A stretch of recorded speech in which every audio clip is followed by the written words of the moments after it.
Nicolas and I would like to welcome you to the ninth Capital Link Maritime Leader Summit, part of the Posidonia week. We are honored to host this event in partnership with ABS. And without saying too many things, all I'd like to say from my end is we have an amazing agenda today. We expect a huge number of people, tremendous lineup, tremendous insight, great quality, and thank you to all of you for being here, and thank you to the sponsors, to the speakers, and to our partner ABS. And Chris Wiernicki is here. I will cede the podium to him so he can kick off the conference. Thank you. Thank you, Nicolas. Ladies and gentlemen, good morning. What a beautiful day here in Athens. And thank you very much for giving me an opportunity to speak to everyone today. Welcome to Greece. Welcome to the Capital Link event titled Dashing Ahead, Leadership in Action, that really, to be honest with you, officially kind of kicks off our Posidonia Week 2024. You know, we'll be discussing this pretty much, I'm sure, all day today and over the course of the week. But I think, as everybody knows, we are in a decade of, in the early innings of a decade of change and uncertainty. And it's really marked by several things. It's marked by a set of new global shipping shapers, new relationships, quite frankly, not just commercial and government, but quite frankly, physical, the ship and the port. New boundary conditions dealing with the unintended consequences of change, a new calculus that determines what our success will be as we get to net zero by 2050, and a new language of shipping. And like I said today at Capital Link, I am sure all of you will be discussing, debating, and quite frankly, even challenging these topics.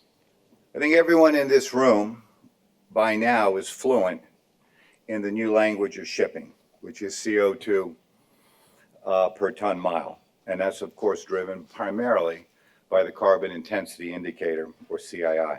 But there is a new variant that is about to drive significant disruption through shipping's long-established business models. And we will all be speaking it from January of next year. And this is weld-awake carbon equivalent emissions per megajoule of energy. Let me repeat that. Weld-awake carbon equivalent emissions per megajoule of energy. This, in fact, is the calculation at the heart of Fuel EU Maritime, the latest in a series of major emission reduction regulatory packages directed at shipping from the European Union.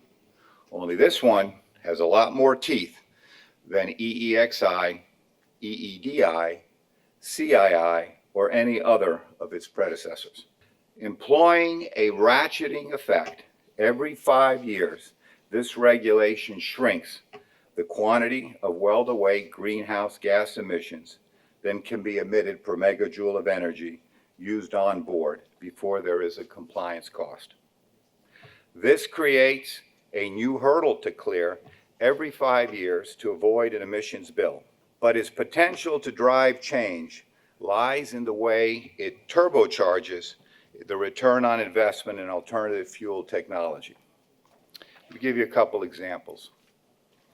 For a typical container vessel burning 100 tons of light fuel oil, or LFO, per day, the cost of compliance from January will be around $3,000 a day.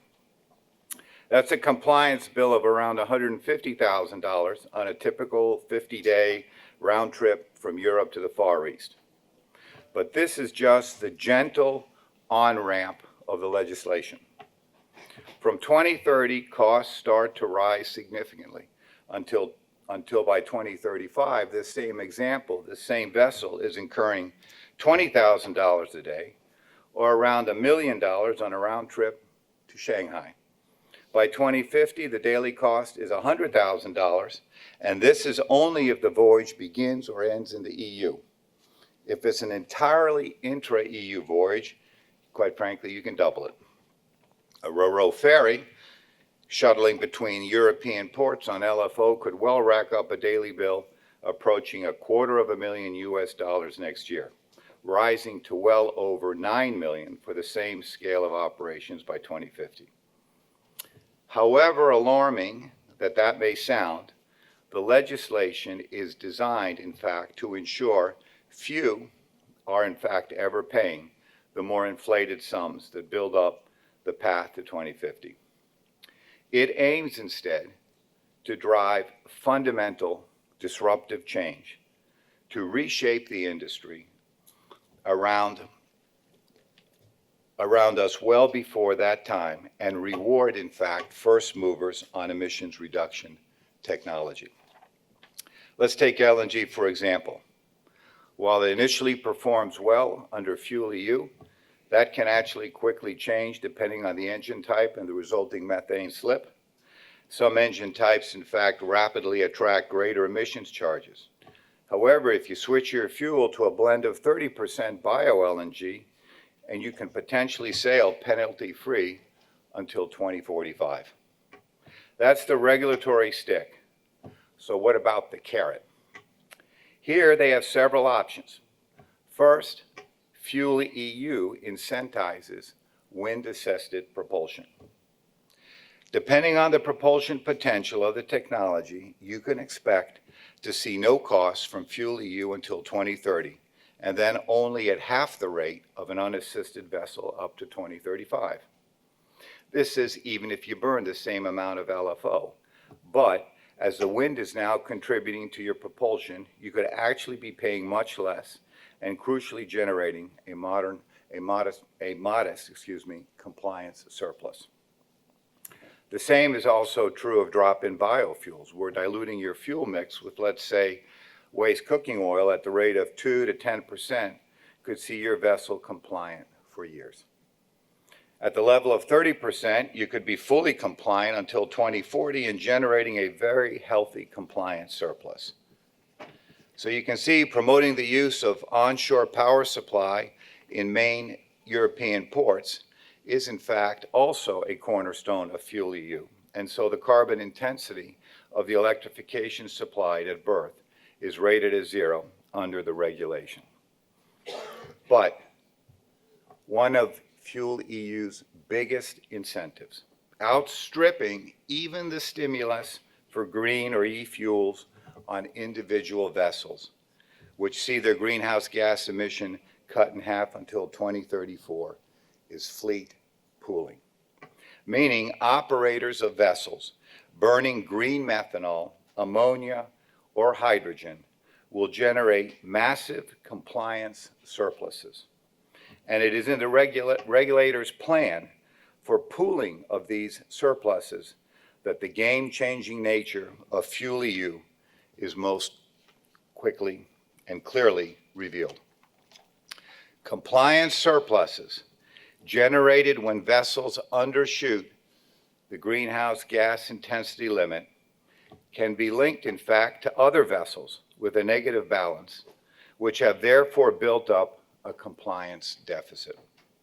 These surpluses can be sold to other operators or used to extend the viability of older portions of the fleet. Our research at ABS indicates the power of pooling will be significant, hugely rewarding pioneers of alternative fuel technologies. Depending on a range of variables, a wind-assisted vessel may generate sufficient surplus to offset a traditionally propelled equivalent vessel. Let me give you another example. An LFO vessel burning 30 tons per day that changes its fuel mix to 22 tons of LNG with a 0.2% methane slip and 8 tons of LFO can generate enough compliance surplus to cover 5 LFO burning equivalent vessels until 2030. An LFO vessel operating with 30% biofuels may be able to generate sufficient surplus to offset 10 vessels, while running 30% green methanol may in fact allow you to offset 15 vessels up to 2030. That is the power of Fuel EU. What is the value now of this new marketplace for compliance? Will we see modern, ultra-low emission vessels effectively running 2 revenue streams? Alongside whatever charter arrangements, will their compliance surpluses provide, in fact, a valuable secondary source of income? That's clearly the vision behind the regulation, which is in fact changing the calculus on alternative energy investment at sea, accelerating the rate of return on emission reduction capital expenditure? Or will we see smaller operators pushed out, unable to raise funds to invest in newer assets, and lacking the scale needed to pool to reduce the escalating bills attached to older tonnage? And this is not only a new reality for those trading in European waters, because the IMO has indicated it intends to introduce its own version globally in 2027. So wherever you are, whatever your ship, however it's fueled, there is a new paradigm at sea. A new lens through which to view everything from trade routes and energy choices to investment decisions per CO2 emissions reduction per megajoule.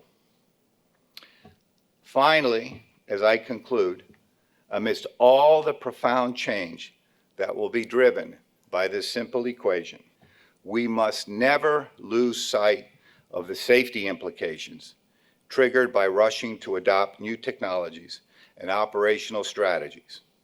We must ensure safety is a mantra of our industry, and safety remains the ultimate boundary condition in this new multidimensional business of shipping. Let me leave you this morning, as you start the conference, with a simple question. Fuel EU Maritime comes into force in precisely 211 days. Are you ready? Thank you very much.